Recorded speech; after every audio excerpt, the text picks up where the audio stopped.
नमस्कार, मैं जितेंद्र चतुर्वेदी।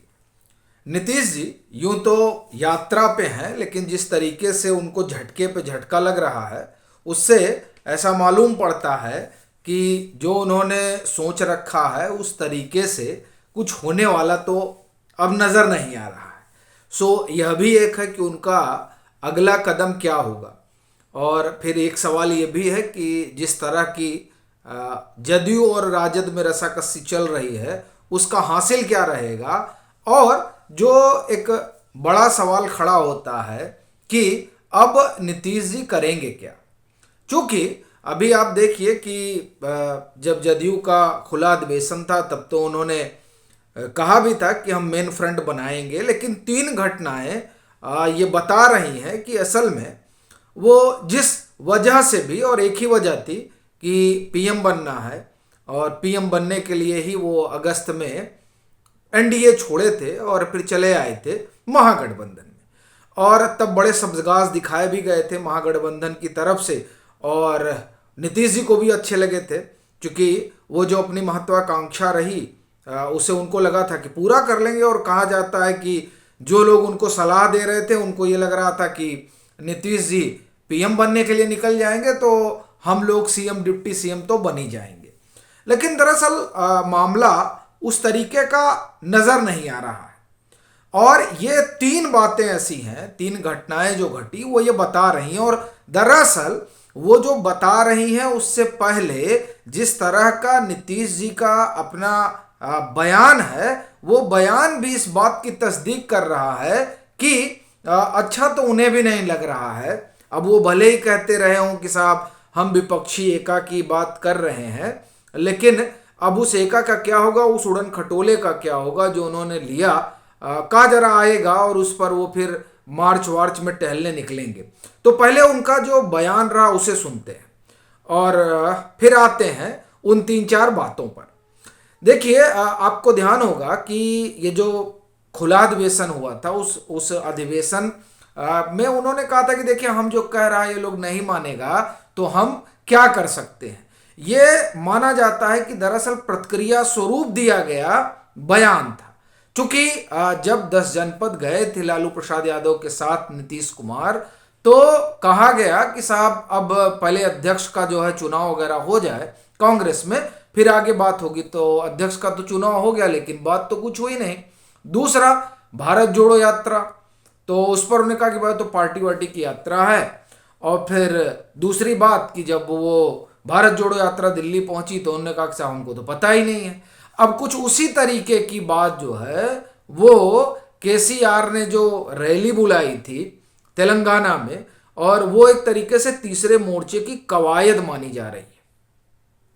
तो अब कौन सा फ्रंट बनेगा, वो तो तीसरा मोर्चा बना रहे हैं। तो ये तो एक भारी सदमा आप कहें कि नीतीश कुमार के लिए है ही है। और वैसे भी केसीआर जब पटना आए थे तभी ये बात स्पष्ट हो गई थी कि नीतीश जी के लिए कुछ है नहीं जैसा कि उन्होंने सोचा था या जिस महत्वाकांक्षा को लेकर वो आए थे। चूंकि केसीआर ने वहाँ भी स्पष्ट किया था कि वो तो जब विपक्ष बैठेगा तो तय करेगा। और ना बुलाकर एक बात तो उन्होंने साफ कर दी कि वो सभी लोग जो कांग्रेस के साथ हैं वो उस मोर्चे का तो हिस्सा नहीं बनने जा रहे हैं और न बन पाएंगे जिस मोर्चे की अगुवाई बीआरएस कर रही है, केसीआर कर रहे हैं। हालांकि वहां से एक सवाल है और भी उठता है कि अरविंद केजरीवाल का क्या होगा। वो तो अपने आप को अगुवा के रूप में देखते हैं, और उस स्थिति में जब वो बीआरएस की रैली में जाते हैं तो क्या उन्होंने मान लिया है कि नहीं केसीआर ही अपने अगुआ होंगे। इस तरह के कई सवाल हैं, लेकिन उन सवालों की बजाय हम नीतीश जी पे आते हैं और ख़ास तौर से बिहार के उस महागठबंधन की बात करते हैं। जब बना था तो ये बात हुई थी कि जैसे बिहार में इन्होंने भाजपा को हटाया है वैसे देश भर में एक हटाने की मुहिम चलेगी। लेकिन अब तो लग रहा है कि महागठबंधन ही वहां कंटिन्यू कर ले जाए, यही अपने आप में एक बड़ा सवाल है आज के समय में जिस तरह की रसाकसी महागठबंधन के भीतर चल रही है। लेकिन उससे इतर अगर हम जाएं तो आप देखिए, एक तो केसीआर, दूसरा झटका तो राहुल गांधी और कांग्रेस ने ही दे दिया। देखिए अगर आप इस पर जो तमाम चीज़ें चल रही हैं उस पर आप गौर करिए, तो राहुल गांधी ने भी जिस विपक्षी एका की बात नीतीश कुमार बार बार कह रहे हैं, उस विपक्षी एका को लेकर कोई प्रयास हुआ हो कांग्रेस की तरफ से, वो तो नहीं दिखाई दे रहा। चूंकि जो निमंत्रण गया है उस निमंत्रण में कई लोगों को छोड़ दिया गया है। जो समापन कार्यक्रम होगा भारत जोड़ो यात्रा का कश्मीर में, तो उससे एक बात तो स्पष्ट हो गई कि कांग्रेस किसको साथ लेकर नहीं चलना चाह रही है। तो और नीतीश जी तो कह रहे थे कि हम सबको ही लेकर चलेंगे। तो एक तो बड़ी बात ये हुई। दूसरी चीज अगर आप देखें तो जयराम रमेश का ये बयान भी है कि कांग्रेस की कीमत पर कोई गठबंधन नहीं हो सकता है। तो कांग्रेस स्पष्ट कर रही है कि साहब गठबंधन करिए, लेकिन उस गठबंधन के अगुआ अगर आप बनना चाह रहे हैं तो वो मुमकिन तो नहीं है।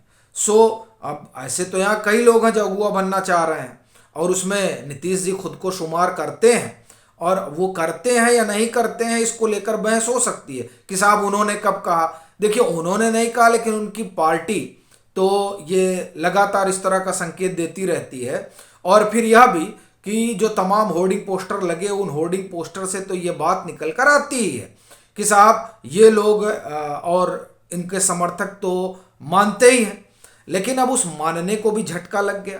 और फिर वो आपको याद होगा फतेहाबाद वाली रैली, वहाँ जिस तरीके से ये कोशिश चल रही थी कि तमाम जनता परिवार जुटेगा और उस जुटान के बाद नीतीश जी को अगुआ मानेगा, वैसी भी कोई बात नहीं दिखाई दी। और बड़ी चीज़ ये आप देखिए कि जिस फूलपुर से चुनाव लड़ने की बात छिड़ी थी एक दरमियान, जब नया नया महागठबंधन आकार में आया था, तो उस फूलपुर चुनाव लड़ने की उनकी जो बात का कोई वार्म वेलकम अखिलेश यादव की तरफ से या समाजवादी पार्टी की तरफ से नहीं आया था। वही समाजवादी पार्टी चली जाती है केसीआर की रैली में, अखिलेश यादव वहां मौजूद रहते हैं, लेकिन फतेहाबाद की जो रैली होती है जहां जनता परिवार के जुटान का एक संकेत देखने की कवायद वहां से होती है, वहां वो नहीं जाते हैं। तो इससे एक बात तो स्पष्ट है कि एक विपक्ष का एक बड़ा धड़ा है जो आप ये कह सकते हैं कि कांग्रेस की अगुवाई में या कांग्रेस की अगुवाई में चलने वाले गठबंधन के साथ खड़ा होने के लिए तैयार नजर नहीं आता है। ऐसी स्थिति में अब आप देखिए कि नीतीश जी क्या करेंगे। अब उस समाधान यात्रा से क्या उन्होंने जो गठबंधन जोड़ने का या विपक्ष को एकजुट करने का कवायद बार बार उन्होंने कहा कि करनी है और कहा कि इस संकल्प के साथ बढ़ना है, वो पूरा हो पाएगा, ये अपने आप में एक बड़ा सवाल है। और ये तीन घटनाएं तो ये साफ तौर पर बता रही हैं कि अब भले ही तमाम लोग या उस खेमे के लोग ये कह रहे हो कि नहीं नहीं अभी तो जल्दबाजी है विपक्षी एका की बात करना, तो दरअसल जल्दबाजी तो नहीं कहा जाएगा, क्योंकि अब लोकसभा का चुनाव तो बहुत दिन पड़ा नहीं है। और कहा जाता है, कहावत भी है, होनहार बिरवान के होत चीखने पात। तो अभी से जो लक्षण दिखाई दे रहे हैं दरअसल वही आगे किस तरह का सियासी गुड़ाभाग बैठेगा वो होगा। तो इस लिहाज से अभी जिस तरह की आपसी खटपट है, नेतृत्व को लेकर आप ये कहिए कि रसाकसी है, ये तमाम चीजें आगे भी जारी रहेंगी। अन्यथा जो कश्मीर में समापन सभा या समापन समारोह होने जा रहा है भारत जोड़ो यात्रा का, उसमें सबको बुलाया जाता, भले ही वो विपक्षी एका का रूप लेता ना रहता, लेकिन बुलाया तो सबको जाता। एक दूसरा, अगर सब कांग्रेस की छतरी के नीचे या राहुल गांधी की अगुवाई में ही चलने को तैयार होते तो कम से कम इनकी यात्रा के दरमियान वो तमाम सभी बड़े नेता आते, जिससे नीतीश कुमार ने भी परहेज ही किया, नहीं गए।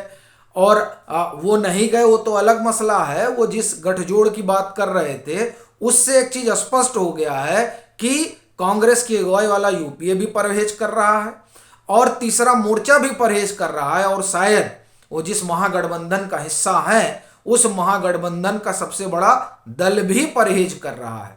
तो इस तरीके से अगर आप देखें तो नीतीश जी के लिए तो समस्या कठिन हो गई है। अभी के लिए फिलहाल इतना ही। अगर आप मतांतर से नहीं जुड़े हैं तो जुड़िए, वीडियो को लाइक कीजिए, शेयर कीजिए और अपने सुझाव जरूर साझा कीजिए।